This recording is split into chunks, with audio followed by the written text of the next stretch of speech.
بسم اللہ الرحمن الرحیم۔ امام غزالی رحمۃ اللہ علیہ نے اپنی کتاب میں روزوں کے 6 آداب نقل کیے ہیں۔ روزے کے جو 6 آداب ہیں ان سے تو اکثر حضرات واقف ہیں، جس میں پہلا ہے نگاہ کا روزہ، دوسرا ہے زبان کا روزہ، تیسرا ہے کان کا روزہ، چوتھے نمبر پہ ہے اعضاء کا روزہ، اور 5ویں نمبر پر ہے رزق حلال۔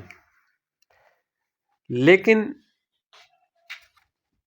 روزے کا جو 6واں ادب ہے اس کے بارے میں بہت سے احباب واقف نہیں ہے۔ امام غزالی رحمۃ اللہ علیہ نے 6 نمبر پہ جو روزے کا ادب جو ہے جس کو رکھا ہے اس کا نام ہے خوف و رجا۔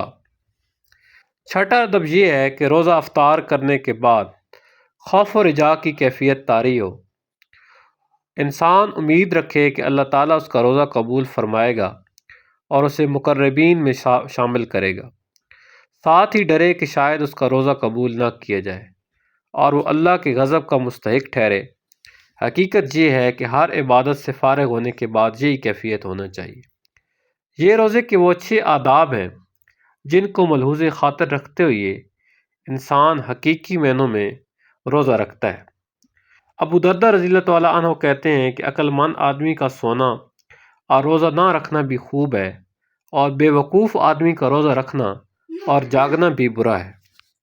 کہا گیا ہے کہ یقین اور تقوی کے ساتھ ذرہ برابر عبادت غلط کاریوں کے ساتھ کی ہوئی پہاڑ کے برابر عبادت سے افضل ہے۔ بعض علماء نے کہا ہے کہ بہت سے روزہ دار در حقیقت بے روزہ ہوتے ہیں اور بہت سے بے روزہ روزہ دار۔ یہ وہ لوگ ہیں جو کھاتے پیتے تو ہیں مگر اپنے اعضاء کو گناہوں سے محفوظ رکھتے ہیں، اور روزہ دار بے روزہ وہ ہیں جو کھانے پینے سے تو رک جاتے ہیں لیکن اپنے اعضاء کو گناہوں سے نہیں روکتے۔